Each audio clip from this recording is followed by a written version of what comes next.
बिस्मिल्लाहिर्रहमानिर्रहीम नाज़रीन, मेरा नाम नासिर गोंदल है। आज गुंदल ग्रुप ऑफ मार्केटिंग के प्लेटफॉर्म से मैं आपकी खिदमत में हाज़िर हूँ। कुछ दिन पहले जी हमने एग्जीक्यूटिव विलास का साइट विज़िट किया और मेरे गांव से तल्लक रखते हैं ज़हीर साहब, प्रोफेसर ज़हीर साहब, कैम्ब्रिज यूनिवर्सिटी लंदन के अंदर वो प्रोफेसर हैं और उन्होंने मुझसे एक विला परचेज़ किया था और वो शिफ्ट हो रहे थे। वो आए और मैं भी बाई चांस वहाँ पे चला गया। वहाँ पे हमने कुछ वैसे ही रैंडम जो है वो रिकॉर्डिंग की और रिकॉर्डिंग के छोटे-छोटे क्लिप्स जो हैं वो हमने सोशल मीडिया के ऊपर अपलोड किए। बहुत ज़्यादा वायरल हुए, मिलियन के अंदर उनके व्यूज़ गए हमारे तमाम सोशल मीडिया पेजेस के ऊपर। एग्जीक्यूटिव विलास के नाम से हमारा प्रोजेक्ट फैसल हिल्स की जो एग्जीक्यूटिव ब्लॉक है उसके अंदर हमने बनाया था। 1.5 साल पहले हमने ये विला का प्रोजेक्ट शुरू किया था और उसी वक़्त हमारे तमाम विलास की बुकिंग जो है वो हो गई थी। उसके वहाँ पे खड़े हुए जो मैं मेन पॉइंट की तरफ आना चाह रहा हूँ, वहाँ पे खड़े हुए मैंने बात की थी ज़हीर साहब को, मैंने बताया कि आपके साथ वाला जो विला है ये जो आपके बड़े फेमस सिंगर हैं मलकू भाई उन्होंने लिया है। और बहुत सारे नीचे जो है वो कमेंट्स आए, उन्होंने कहा जी कि ये देखो जी स्टंट मार रहा है, ये प्रॉपर्टी डीलर है और ये वही पुराना तरीका इस्तेमाल कर रहा है। जैसे इंडिया के अंदर लोग जो है वो कोई भी हाई राइज़ बिल्डिंग बनाते हैं और उसमें कहते हैं कि ये अमिताभ बच्चन या किसी भी शाहरुख खान का नाम ले देते हैं कि जी उसका अपार्टमेंट है इस बिल्डिंग के अंदर। तो लोग जो है वो धड़ाधड़ महँगे अपार्टमेंट उस बिल्डिंग के अंदर खरीदना शुरू कर देते हैं। जब बिल्डिंग कंप्लीट होती है तो उस वक़्त वो कहते हैं कि जी वो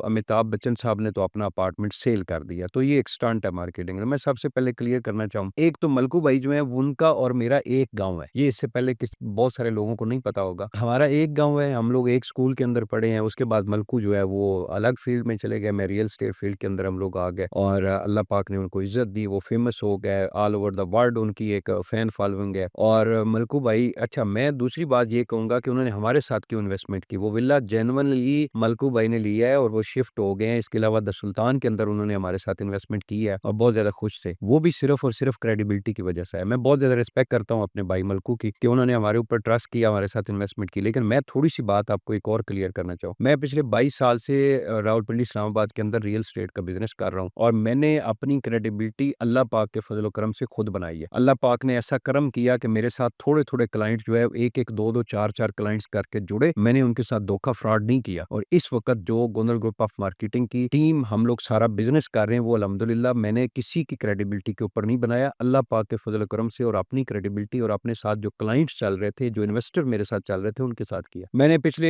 1 साल के अंदर जो है वो तकरीबन 200 अपार्टमेंट सेट किए। द सुल्तान के नाम से एक हमारा होटल का प्रोजेक्ट है, 4 स्टार होटल हम लोग बना रहे हैं। मैंने किसी सेलिब्रिटी का नाम यूज़ नहीं किया। मैंने वहाँ पे कोई लंबी-लंबी नहीं छोड़ी कि मैं यहाँ पे ये करने जा रहा हूँ। जो एक्चुअल चीज़ है वो मैं लोगों को बताएँ। ज़ेड एंड टावर के नाम से मेरा प्रोजेक्ट है। वो 2 साल, पिछले 2 ढाई साल से हम लोग उस प्रोजेक्ट को चला रहे हैं। मैंने वहाँ पे किसी सेलिब्रिटी का नाम यूज़ नहीं किया। विलास जो हमने सेल की है ये तो 1.5 साल पहले सेल किया और मलकू भाई को जो विला हमने सेल की है वो हमारे ही एक क्लाइंट थे जिन लोगों को जिस पर्सन को हमने इस इंस्टॉलमेंट के ऊपर लेके दिया हुआ था। फिर इंस्टॉलमेंट से वो जब कंप्लीट हो गई थी तो वो सेल करना चाह रहे थे, बड़े साइज़ के अंदर जाना चाह रहे थे। वो विला हमने उनसे परचेज़ करके मलकू भाई को दिया। हमारी अपनी प्रोडक्ट नहीं थी। मैंने अपनी चीज़ उनको सेल नहीं की, मैंने उनको रीसेल में लेके दिया है किसी क्लाइंट से और हमने तो कमीशन भी नहीं लिया। ना सेलर से लिया, ना परचेज़र से लिया। अच्छा, ये बातें करने का मकसद ये है कि मैं खुद चाहता हूँ कि अल्लाह पाक मेरी ऐसी क्रेडिबिलिटी बनाए, मैं लोगों को डिलीवर करूँ और लोग मेरे ऊपर ट्रस्ट करें और मैं उतना ही बिज़नेस करूँ जितनी मेरे पास कैपेसिटी है। मैंने कभी नहीं कहा कि मेरे पास अगर 50 यूनिट के क्लाइंट हैं तो मैं 500 यूनिट का कोई बहुत बड़ा प्रोजेक्ट जो है वो शुरू कर दूँ। मैं पहले ये देखता हूँ कि क्या मेरी इतनी कैपेसिटी है, मैं इस प्रोजेक्ट को कंप्लीट कर सकता हूँ या नहीं कर सकता। दूसरा, मैं कोई बहुत बड़े लंबे प्रोजेक्ट के अंदर भी नहीं जाना चाह रहा कि मिसाल के तौर पे एक हाउसिंग सोसाइटी लोग बनाते हैं, नारा मार देते हैं जी मैं 5 लाख कनाल के ऊपर ये हाउसिंग सोसाइटी बनाऊँगा। मैं वो काम भी नहीं करना चाह रहा क्योंकि इंसान की ज़िंदगी मौत का कोई पता नहीं। मैं इतनी बिज़नेस करना चाह रहा हूँ कि अगर मेरी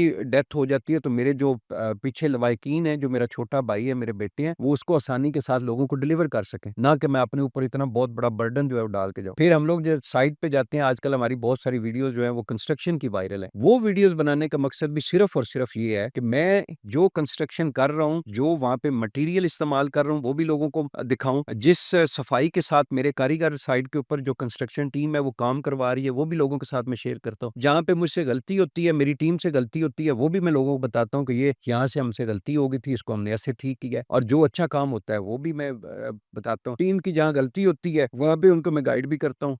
मुझे नहीं समझ आ रही होती तो मैं किसी से मशवरा लेके, जो एक्सपर्ट बिल्डर्स हैं, जो एक्सपर्ट आर्किटेक्ट है, मैं उनको बुला के उनके साथ मीटिंग करवाता हूँ। तो मेरी विश क्या है कि मैं वो चीज़ बनाऊँ जो मैं लोगों को दिखा सकूँ। इसके अलावा मैंने एग्ज़ेक्टिव विलास की 1.5 साल की पूरी वीडियो, उसकी डिगिंग से लेके उन विलास के कंप्लीट होने तक की मैंने पूरी वीडियो जो है उसको टाइम लैप्स के अंदर मैंने लोगों को दिखाया है। जो मटेरियल इस्तेमाल कर रहा हूँ, मैंने विलास का क्या किया, मैंने जिन क्लाइंट्स को सेल किए हुए थे, एक-एक पॉइंट के ऊपर, एक-एक मटेरियल स्टेप के ऊपर जो है मैंने अपने क्लाइंट्स के साथ डिस्कस किया कि भाई आपके विले के अंदर हम टाइल इस क्वालिटी की लगा रहे हैं, इस कलर की लगा रहे हैं, ये कलर थीम इस्तेमाल कर रहे हैं, वॉशरूम की जो एक्सेसरीज हैं वो ये वाली लगा रहे हैं, वुडन का काम इस क्वालिटी का कर रहे हैं, एल्यूमीनियम का काम इस क्वालिटी का कर रहे हैं, सीलिंग का ये डिजाइन, ये सारी चीजें मैंने अपने हर क्लाइंट के साथ डिस्कस किया। अभी तो मैंने जेडन टावर के अंदर एक ऑफर किया है कि आपने अपार्टमेंट लिया हुआ है जेडन टावर के अंदर, हम लोग तो एक सिंपल डिजाइन के साथ, सिंपल जो थीम होगी कलर थीम के साथ से चलेंगे। तो मैंने अपने क्लाइंट्स को, इन्वेस्टर्स को ऑफर दिया है कि अगर आप उसके अंदर चेंजिंग करवाना चाह रहे हैं, कुछ कलर थीम की चेंजिंग करवाना चाह रहे हैं, कुछ मटेरियल की क्वालिटी आप चेंज करवाना चाह रहे हैं, तो आप हमारे साथ राब्ता करें। जो थोड़ा बहुत एक्स्ट्रा पेमेंट होगी, मिसाल के तौर पे एक टाइल है, हम लोग अगर 1700 रुपए या 2000 रुपए मीटर वाली टाइल इस्तेमाल करना चाह रहे हैं, क्लाइंट कहता नहीं जी मैंने शौकिया इस अपार्टमेंट को डिजाइन करना है, तो मैं 3000 रुपए मीटर वाली टाइल जो है वो खरीदना चाह रहा हूँ, तो वो ऊपर वाले 1000 या 200 रुपए होते हैं या 500 रुपए मीटर के हिसाब होते हैं, वो क्लाइंट देगा, 2000 हम लोग पे करेंगे। तो इसी तरह वुडन का काम है, इसी तरह बाकी। तो ये सारी बातें करने का मकसद सिर्फ और सिर्फ ये है कि मेरा एक ही विजन है कि लोग अल्लाह पाक के फजल करम से मेरे ऊपर ट्रस्ट करें और मैं जो चीज लोगों को